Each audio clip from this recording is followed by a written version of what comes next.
Pretty short bumper. My name's Graham Cowgill, one of the pastors here. Really am honored that you guys would be with us this morning. Pastor Eric already said it, but can we help welcome those guys watching online? Hey, we love you guys. I love that our Shoreline community stretches way beyond this building, even way beyond this region. A lot of people who just call themselves part of the Shoreline community. Cool to have you guys with us. So we are continuing on with this is our year-long vision series, and it's called God's Way. And the reason we titled it God's Way is because we wanted us corporately as a church and us all individually to be kind of brutally honest and evaluate the different areas of our life and say, hey, are there some areas that we've just been doing our way for a long time that maybe we can replace and do it God's way? And you know that it's our way instead of God's way whenever it kind of leads to that moment where you're hopeless or when you're like, gosh, this is just the same old path I've done 100 times. And so we're like, maybe this is the first time ever you go, I've done that for 28 years. I've done that for 35 years. Let's just take a risk here. Let's just do it God's way. And when we dissect the different areas of our life and we find out that it's doing it God's way, what that means is that different departments, different compartments of our life, we are growing closer to people and growing closer to God. Here's a beautiful verse to start us off. Philippians 1:20 says this: "No matter what, I will continue to hope and passionately cling to Christ, so that he will be openly revealed through me before everyone's eyes. So I will not be ashamed. In my life or in my death, Christ will be magnified in me." Which is a beautiful verse. Also sounds a little intense. I get that. But really what this verse is talking about is how do we grow trust? How do we grow absolute trust? How do we grow surrender to a really good God in every area? To say beyond me, beyond what I can bring, beyond what I can understand, that even when it comes to life or death, that I'm trusting in a good God. And when we do that and we surrender to a God, then we experience his presence in the victories of life, and we experience his comfort in the loss and pain of life. And I will tell you that I felt and saw both of those this past week. A very beloved family here in Destin lost their child this past week, and is absolute tragedy, and this little boy was just loved by the whole community. In fact, everybody that you talk to and ask them about this child, they just say he just had a smile that you'd never forget. He had this perpetual joy about him. So when I found out, Chris and I left here and we went home because I wanted to tell my kids about this. I wanted to be with them as they had the space to process. This was going to be their first experience with death, the concept of death. And so, again, I wanted to be there with them and at least give them the freedom to process through it. And as you can imagine, all three kids processed it differently. But my oldest son, who is really good friends with the brother of the child who died, he just kept saying, I need to be with my friend. I need to be with my friend. I need to be with my friend. And we were very honored to be invited over to the house that evening. And so me and Gage went over to the house. And I sat in the living room with the family, and Gage went off with his friend, with the brother of the boy. And they played, and I got to tell you, I'm so incredibly proud of my son and the way that he showed up so selflessly inside of that, the way that he was an extension of love and comfort inside of that moment. And, later I was talking with Gage, and I said, how was that, dude? And he said, well, we'd play for a little bit, and then he'd say something about it. And then we'd play a little bit more, and he'd say something about it, processing about how you would imagine a child would. One thing that Gage did say is that the boy said to him, he goes, you know how little brothers are annoying? Gage said, yeah. He goes, I wish my brother was here to annoy me right now. Right? And I sat with the family in the living room, and there's no answers. There's nothing that makes that okay or makes that right or fixes that. And so I just sat with him and we cried. Then we sat some more and we cried some more. We just sat there together. I wanted to lead with this story because I think that it's important. I think it's important for us to understand that when we're talking about God's way, that what that does not mean is that everything in life works out perfectly. We live in a fallen world, and horrible, horrible things happen every single day. But our hope is not in circumstance. Our hope is not in social landscape. Our hope is in a good Father, a Father who mourns when we weep, a Father who declares that death is not the final chapter. Instead, it is the beginning of a life of eternal love and relationship that we were designed for. When we talk God's way, we're talking about something much deeper, much richer, much more beautiful than temporary circumstance inside of this world. We are talking about something that is eternal, that digs down to the pits of the soul, that connects us with the God that we were designed for. A verse that I think kicks this message off well, Isaiah 14:3 says this: "It shall come to pass in the day the Lord gives you rest from your sorrow and from your fear and the hard bondage in which you were made to serve." The hard bondage, being bound essentially to sin. The tiresome bondage, the tiresome being bound to the carnality of this world is what we finally get freedom from. You know, when I tell people I live in Destin, and they go, "Oh, are you guys by the ocean?" And I go, No, we're by the water. We're not by the ocean. They're like, "What's the difference?" And I go, "The waves is the biggest difference." You know, like a good surfing day for Destin is when you see 2 waves break, period, right? And it's like, oh, epic day today in Destin, right? We went to Southern California in Huntington Beach, and if you've ever been out there and been in the waves, those waves have booty, right? There, you better be paying attention to what's going on, or they'll mess your whole world up. Well, before we'd experienced California waves, our only context were Florida waves, Chris and I, and so we got married here, and then we went to our honeymoon in Costa Rica. And there was this little surfing village called Jaco. And we were sitting there on the beach, and we were watching these massive waves come in. It was like a huge day, big enough that some of the surfers weren't going out. They were sitting there watching. So we look, and we see this guy that's out there, and he paddles in, he drops into this wave. This thing closes on him, and he pretty much explodes. Like, he just gets annihilated, right? And we're like, oh! And we sat there, and then Kristen and I both spoke up at the same time. And Kristen goes, "Well, that was stupid." At the same time, I said, "I think I'm going to go for it." Yeah, never accused of being smart right here. Well, at least back in the day, I was a pretty strong swimmer, and still, it took me 40 minutes to swim out past the break. It was just so crazy. I finally get out there, and I find this wave that I'm going to ride. You know, no board, I'm just body surfing out there. So now I realize, don't just sit there and judge me from the front row. But later, somebody was like, "Oh, you don't know, there could have been a reef out there." I was like, "A reef? Like in Christmas, you hang on your door?" They're like, "You're an idiot." I was like, oh, "Okay." But anyway, so I find my wave, I swim into it, I get on the top of this thing, and for about 3/4 of a second, I'm thinking to myself, I've made the best decision maybe in mankind, right? Like, this is just going flawlessly.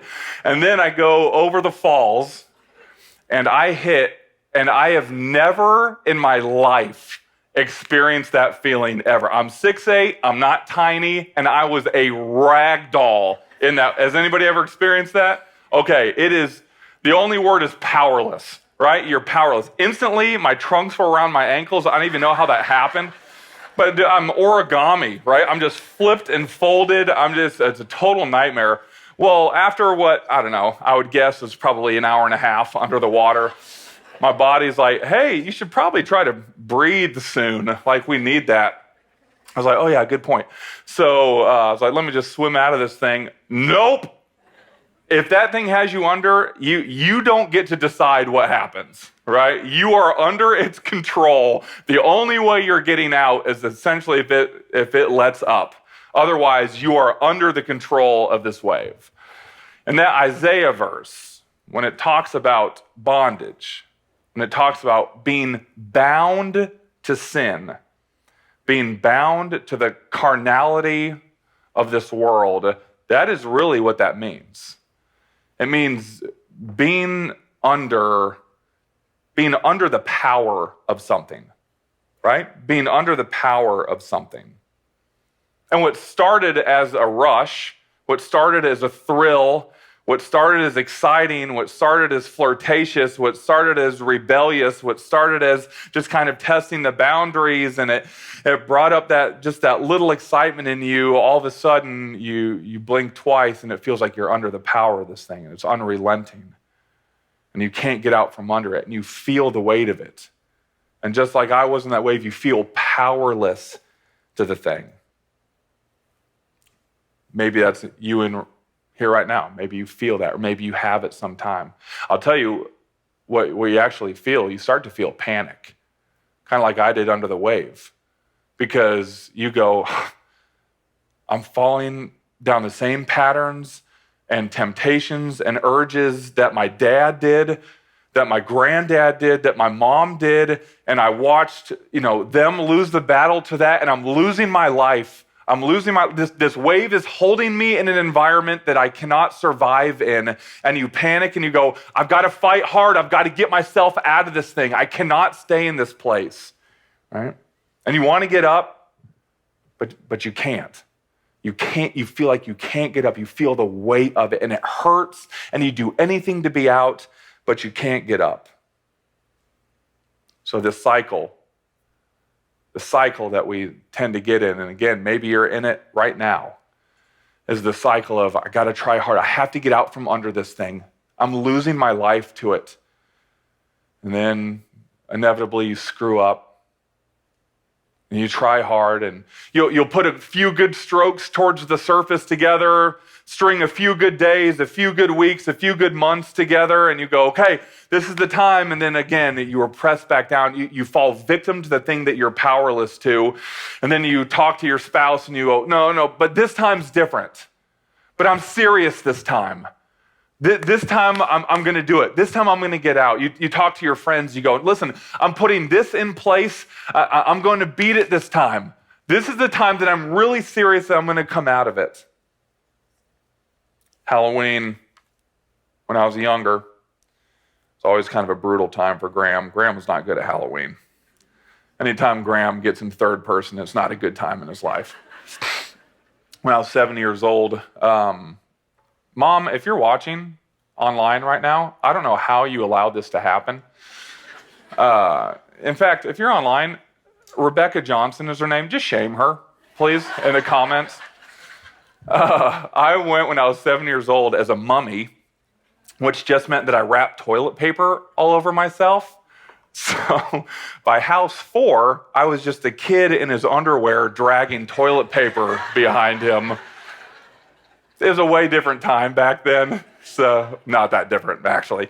Well, okay, so that was the most emasculating Halloween ever. So the next Halloween, I go, hey, we're pendulum swinging this thing hard, right?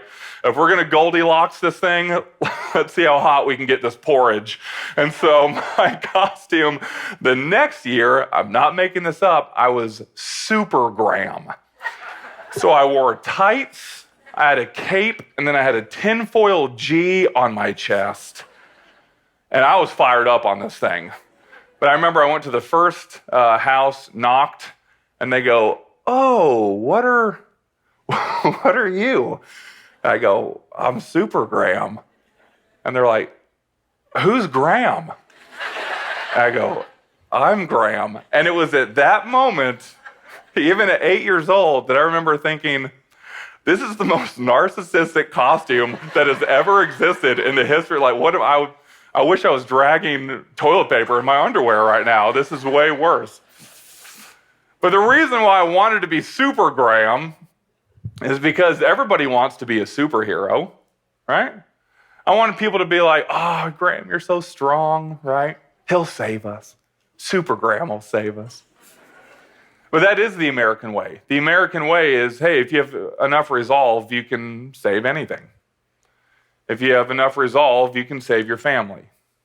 And the truth is that I can't save anyone. I can't save myself.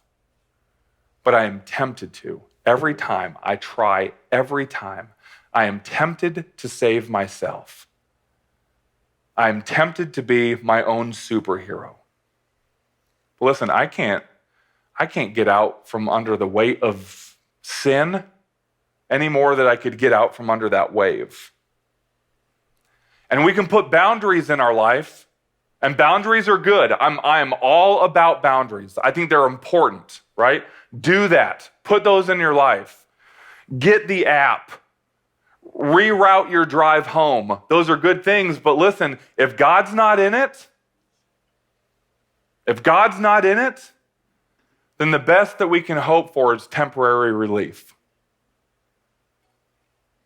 Maybe you're here for the first time and you're like, sounding pretty grim up there, brother, right? I thought this was supposed to be the Hope Church. What happened to that? It is. It is. Because honestly, the best news that we can possibly hear is that we do not have to put our hope in ourselves.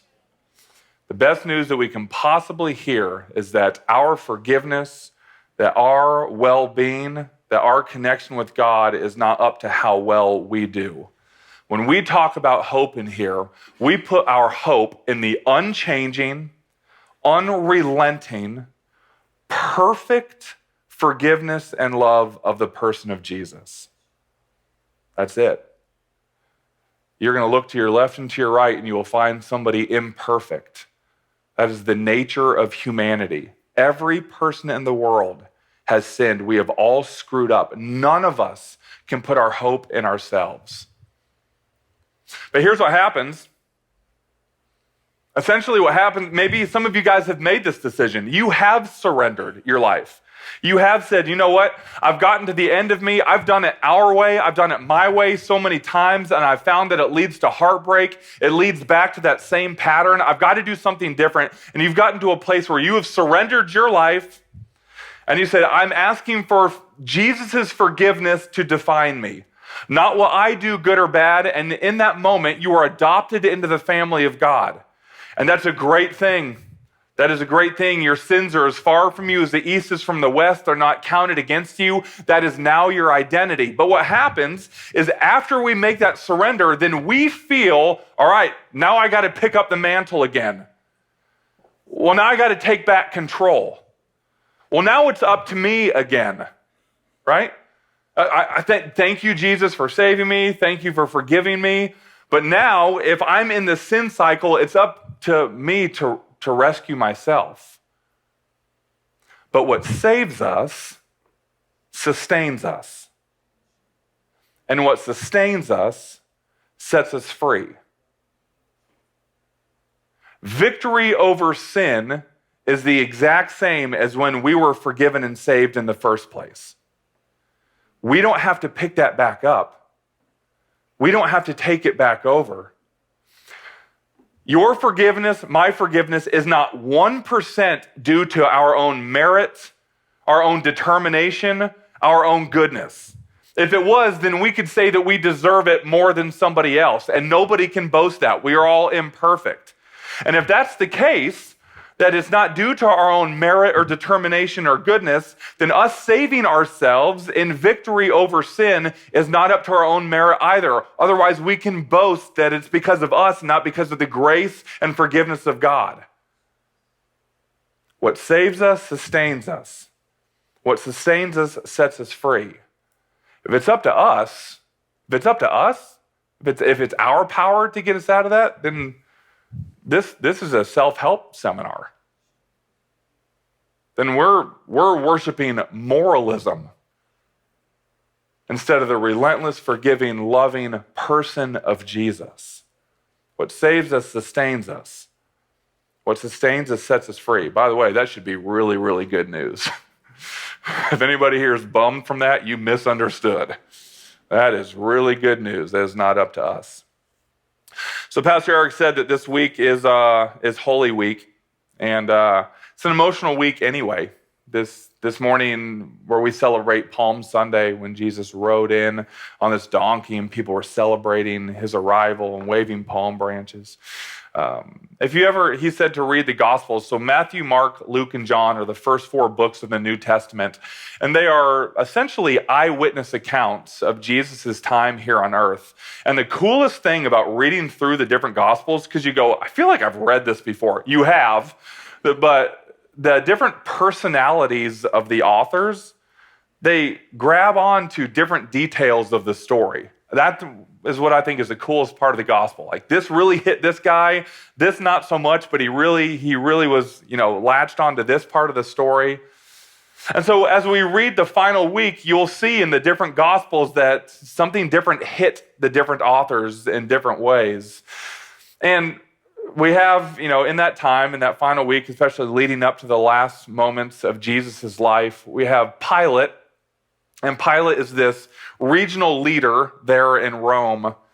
And Jesus was arrested by the Pharisees, by the religious professionals there, brought before Pilate, and they said, hey, this guy's claiming to be the king of the Jews. He's blaspheming. He's making a mockery of our religion, right? He's disrupting the peace. So they bring him in front of Pilate, and Pilate essentially says to Jesus, he goes, is this true? Are you the king of the Jews? And Jesus says, it is as you say. And then Pilate kind of turns up the heat in the interrogation a little bit, wants to know everything about Jesus, asks his biography, where are you from? Tell me everything about you. And in that moment, Jesus kind of gets silent. He understands what's going on. And Pilate gets a little bit indignant. And Pilate says, don't you know who I am? I'm the man who decides whether you're crucified or whether you are set free. Listen how Jesus responds. Jesus answered, you would have no power over me if it were not given to you from above. He says, no. This is not you murdering me any more than this is the Roman guards capturing me. This is an act of love. This is an act of forgiveness.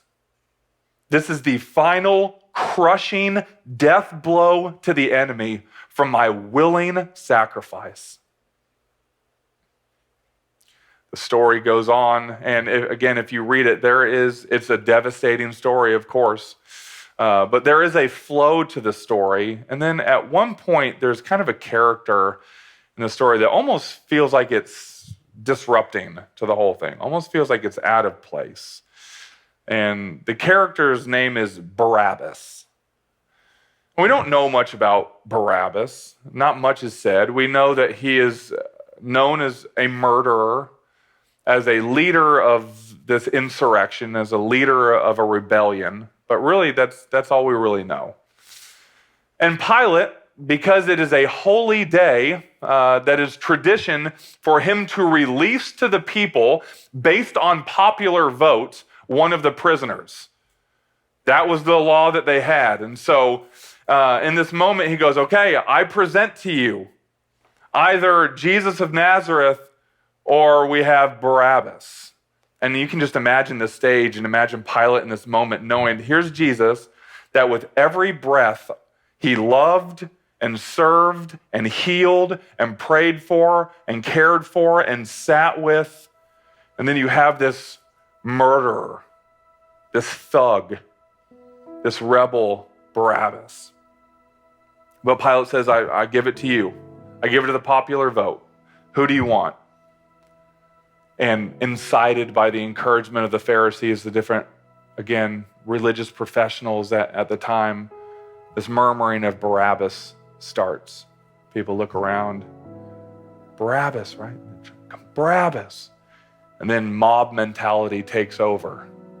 They start to yell louder and louder, Barabbas, give us Barabbas. We want Barabbas. And even more, they're saying, give us Barabbas, crucify Jesus.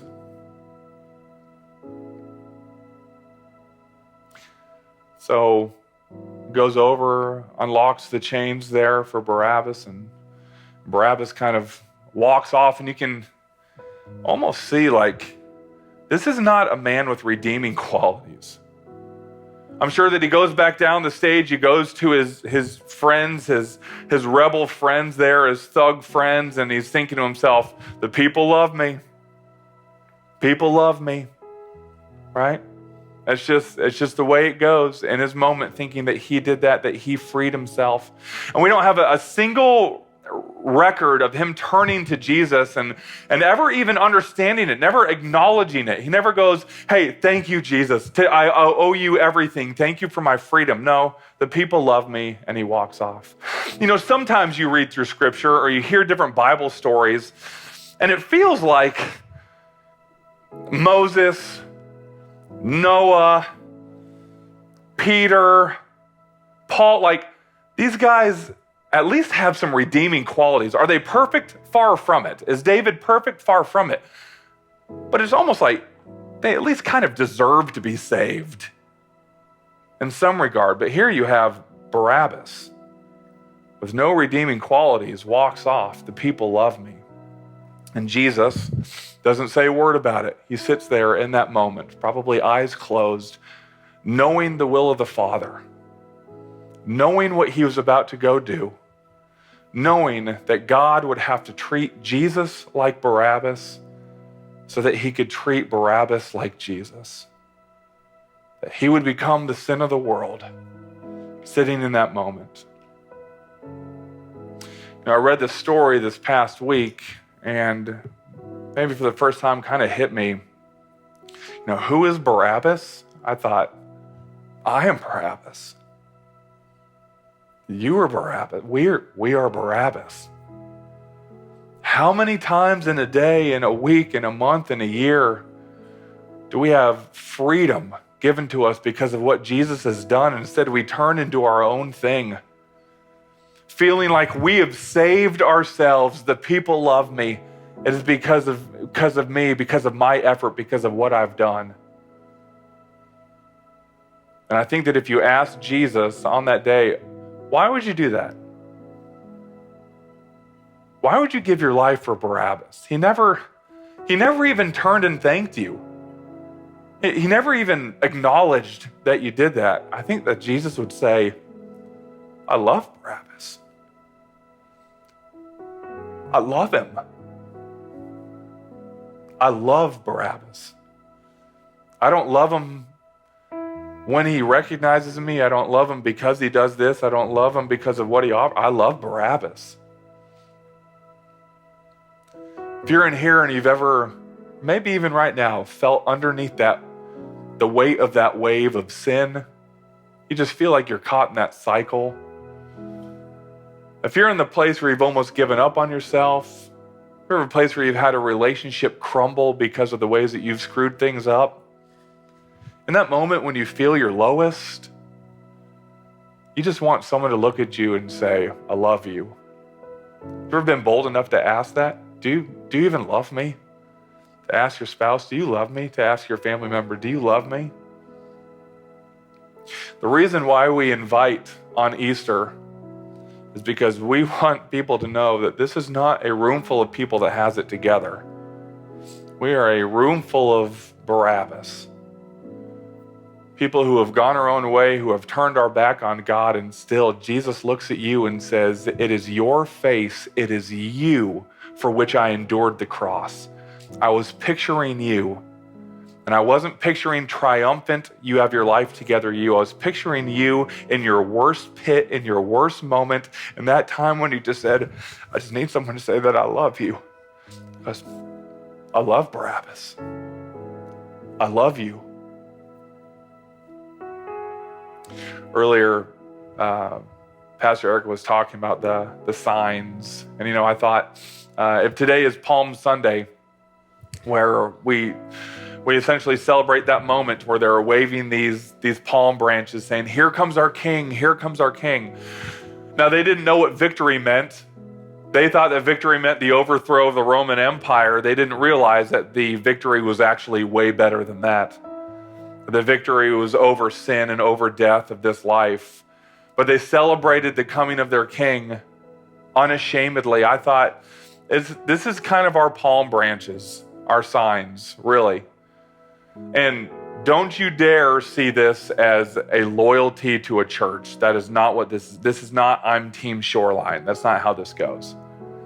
We put those signs in our front yard because we want people to know that we don't have our lives together, but we have found a place where we can come together as imperfect people and put our hope in something that is unchanging. That you may be at the bottom of the wave, you may feel powerless to something, but you have a God who is looking deep into the depths of your soul, into the worst parts of you and saying, "I love you. I love Barabbas. I died so that you could be forgiven. I died so that you could feel forgiven. Let's do life together." Would you pray with me?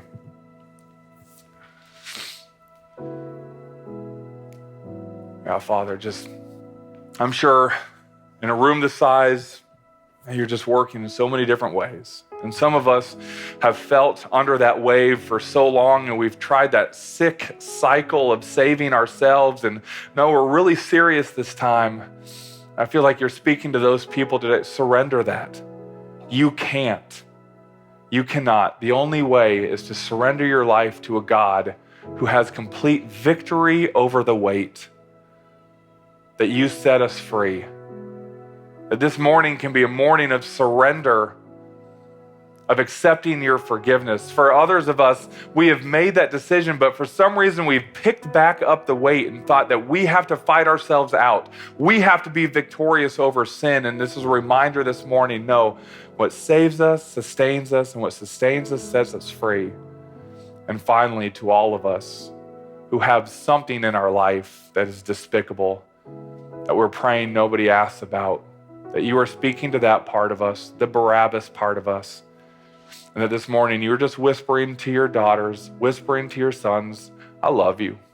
I love Barabbas." In your precious name, amen.